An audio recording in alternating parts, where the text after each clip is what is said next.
रक्ताच्या नातेसंबंधातील माणसं जेव्हा जवळ असतात तेव्हा आपल्याला त्यांचं योगदान माहीत असतं, पण जेव्हा त्यांचा कायमचा वियोग होतो तेव्हा त्यांचं आपल्या आयुष्यातलं स्थान आपल्याला पदोपदी जाणवतं.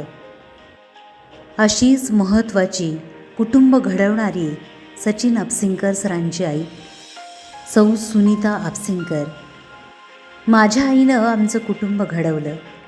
आई मूळ मराठवाड्यातील एका खेडेगावातील गरीब परिस्थितीमधील सुशील आई. तिच्या वडिलांच्या निधनानंतर काबाड कष्ट करून तिच्या आईनं सांभाळलं, शिकवलं. 4 भावंडं असलेल्या कुटुंबात ती 10वीपर्यंत शिकली. शिक्षण घेतानाही तिला कष्ट करावे लागले. त्यानंतर बार्शी शहरातील ज्यांच्या घरी लक्ष्मी पाणी भरत होती अशा सराफी व्यवसायातील नामांकित घराण्यात ती सून म्हणून आली. अत्यंत करारी स्वभावाचे सासरे तिला लाभले, पण आईपेक्षाही जास्त प्रेम देणारी सासू तिला मिळाली. लग्न झाल्यानंतर आईनं D.Ed पूर्ण केलं. ते शिक्षण घेताना घरी आल्यानंतर सासूबाई गरम जेवण करून वाढायच्या असं भाग्य तिला लाभलं. त्यानंतर आजोबांना व्यावसायिक चढउताराला सामोरं जावं लागलं, पण वडिलांच्या शिक्षणाकडे जाणीवपूर्वक लक्ष देणाऱ्या मोठ्या आत्या सौ शैलजा व त्यांचे पती अरविंद यांच्या प्रयत्नांमुळे माझे वडील भालचंद्र यांना रेल्वेत नोकरी लागली आणि त्यानंतर आईवडिलांचा संसार स्थिर स्थावर झाला. माझे वडील अण्णा हे अतिशय धार्मिक, सरळमार्गी, पूर्णपणे निर्व्यसनी आणि शुद्ध शाकाहारी होते. आईच्या माहेरीही असेच वळण होते. आई सासरी आल्यानंतर सर्व कुलधर्म, कुळाचार यथासांग पाळत होती. आम्ही रेल्वे वसाहतीमध्ये राहायला आलो. आईने नोकरीचा कोणताही अट्टहास केला नाही. ती अतिशय गृहकृत्य दक्ष होती. प्रामाणिक कष्टाचे संस्कार तिच्या मनावर बिंबवलेले होते. एकत्र कुटुंबाचा मोठा भार तिने मोठी वहिनी म्हणून पेलला. प्राप्त परिस्थितीमध्ये समाधान मानत, सर्व मर्यादा लक्षात घेत उपलब्ध साधन सामुग्रीमध्ये जास्तीत जास्त चांगलं रसिक आयुष्य जगण्याची तिला सवय होती. ती चंगळवादी नव्हती, पण हौशी होती. व्रतवैकल्य, कर्मकांड, उपवास, यथासांग पूजा यावर तिची श्रद्धा होती.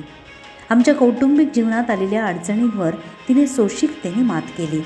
मोठ्या विवाहित कन्येच्या अकाली निधनाचं मोठं दुःख तिने धीरोदात्तपणे पचवलं. आमच्या शिक्षणाकडे तिचं लक्ष होतंच. आम्हा सर्व भावंडांना आईवडिलांनी पूर्णपणे मोकळीक दिली. करिअरबाबतचे निर्णय स्वतः घेऊ दिले.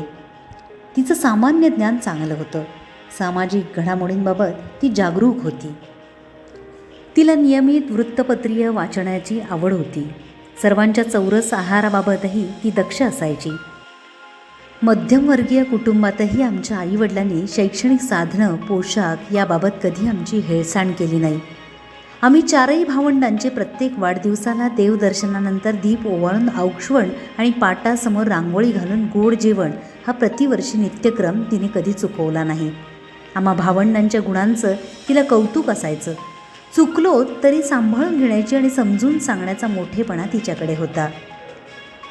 आमच्या घरातला प्रत्येक सण तिने अतिशय उत्साहाने, आनंदाने, मनापासून साजरा केलेला आम्ही पाहिला आहे. गुढीपाडव्याला तिची गुढी उभारण्याची लगबग मला जाणवायची. गणपतीला सालंकृत सजवण्याची, गोकुळ अष्टमीला मध्यरात्री श्रीकृष्णाची मूर्ती पाळण्यात कापसाच्या वस्त्रमाळांपासून वेगवेगळ्या अलंकार घालून नटवण्याची कला तिच्याकडे होती. घरी गौरी लक्ष्मीच्या आगमना अगोदर फराळ तयार करण्याचा उरक तिचा असायचा. आई वडील गौरी इतक्या तन्मयतेने उभा करायचे की संध्याकाळी झोपताना मनामध्ये उद्याची सजावट, देखावे, खेळणी कशी मांडली असतील याची उत्सुकता असायची. अहो एवढंच काय, लक्ष्मीच्या जेवणाच्या दिवशीचं केळीच्या पानावरचं दही, चटणी, मेथकूट, पंचामृत, आळूवडी, भजी, पुरणाची पोळी, कोशिंबीर, लिंबाची फोड, कढी, आमटी आणि तुपाचं दूध आणि 16 भाज्या याचं भरगच्च भोजन यामध्ये तिने खंड पडू दिला नाही. दसऱ्याला आंब्याची पानं, फुलांच्या माळा, सर्व वह्या पुस्तकांची पूजा, वाहनांना हार आणि देवाऱ्यातही पुष्पवृष्टी यावर तिचा कटाक्ष असायचा. कोणत्याही सणाला आणि दररोजच पहाटे उठण्याचा तिचा नित्यक्रम होता. दीपावलीच्या 4ही दिवशी पहाटे आम्हा भावंडांना उठवून सुवासिक तेल, कुंकुम तिलक आणि दीपाने औक्षवण हे ती हर्ष उल्हासाने करायची. प्रत्येक सण आणि वाढदिवसाला आम्हा भावंडांना नवीन कपडे घेण्याबाबत ती आग्रही असायची. शिवरात्र, 4 मोठ्या एकादशी, अंगारिकी चतुर्थी, घटस्थापनेचा, अष्टमीचा उपवास ती सर्व कुटुंबाला करायला लावायची. पण त्याशिवाय तिने आयुष्यभर मंगळवार, प्रत्येक महिन्यातली एकादशी, संकष्ट चतुर्थी कधीही चुकू दिली नाही. सकाळी देवपूजा, आरती, सूर्याला अर्घ्य, तुळशी वृंदावनाला ओवाळणं, सायंकाळची शुभंकरोती यामध्ये सुद्धा तिने खंड पडू दिला नाही. सर्वांशी मनमोकळेपणाने बोलण्याचा, सर्व परिचितांशी ख्याली खुशाली विचारण्याचा, सर्वांच्या सुखदुःखात सहभागी होण्याचा तिचा स्वभाव होता. नातेवाईकांना वाढदिवस आणि सणाला शुभेच्छा द्यायची तिला आवडच होती हो.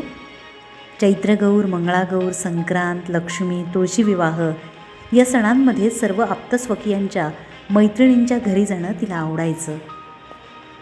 सर्व धार्मिक कार्यक्रम, विवाह, मौजी बंधनापासून सांस्कृतिक कार्यक्रमांपर्यंत सर्वत्र जायला तिला मनापासून भावायचं. घरी आलेल्या पाहुण्यांचा उत्तम पाहुणचार ती करायची. त्यामुळे सर्व आत्या, मावशी आमच्याकडे तळ ठोकून राहायच्या. आम्ही स्वतः पाहिलेल्या आहेत. तिने पाहिलेल्या, अनुभवलेल्या अडचणींचा विचार केला तर तिचं मन खूप मोठं होतं. तिचं मामांबरोबरचं नातं खूप अतूट होतं. प्रत्येक भाऊबीज, रक्षाबंधनाला कितीही उशीर झाला तरी मामा येणारच याची आम्हाला पक्की खात्री असायची. त्यांच्याबरोबरचे स्नेहसंबंध तिने उत्तमरित्या जपले. ती स्वतः मंगळवार, शुक्रवार जोगवा मागायची. पण ते आलेलं पीठ वेगळं ठेवून देवीच्या देवळात दिलेलं मी पाहिलं आहे. त्याचबरोबर दारावर मागायला आलेल्या कोणत्याही याचकाला न हकलता त्याला त्याच्या मागणीनुसार धान्य, पीठ किंवा यथाशक्ती पैसे देण्याची दानं तिच्याकडे होती. सोन्याच्या दागिन्यांची तिला फार आवड होती. दागिने म्हणजे सर्वांचं अभिमानाचं प्रतीक आहे असं तिला वाटायचं. आईवडिलांनी आम्हाला बालपणी धार्मिक पर्यटन घडवलं. शालेय, महाविद्यालयीन जीवनात आईवडिलांनी कधी आम्हाला कोणतीही सहल किंवा पर्यटन कधी नाकारलंच नाही. आईलाही प्रेक्षणीय स्थळं बघण्याची खूप आवड होती. स्वतःचं आणि कुटुंबाचं आयुष्य समृद्ध, आनंदी जगण्याची तिची नेहमी धारणा असायची. जीवनमान, राहणीमान यांचा दर्जा उंचवण्यामध्ये तिने कधी हरकत घेतली नाही. तिचा स्वभाव अत्यंत सात्विक होता, पण ती अतिशय खंबीर होती. माझ्यावर ओढवलेल्या शारीरिक आपत्तीच्या काळात तिनंच माझं समुपदेशन केलं, माझं मनोबल वाढवलं. अतिशय ताकदीनं ती मला शिकवत आणि घडवत राहिली. तिची स्वतःच्या तब्येतीकडे दुर्लक्ष करून कष्ट करण्याची सवय तिला नडली. आजारपणातही ती नियतीशी झुंज देत राहिली. पण शेवटी तिची इथली यात्रा संपली. तिचं निधन हे माझ्या दृष्टीने अकाली आहे. तिच्या चिरवियोगाचं दुःख माझ्या मनात कायम राहील. मला आयुष्यात मिळालेल्या प्रत्येक सन्मानाचं तिला कौतुकच होतं. माझ्या वाचनाला तिने नेहमी प्रोत्साहन दिलं, लेखनाचं कौतुक केलं. तिच्या आठवणी माझ्या मनात कायम राहतील.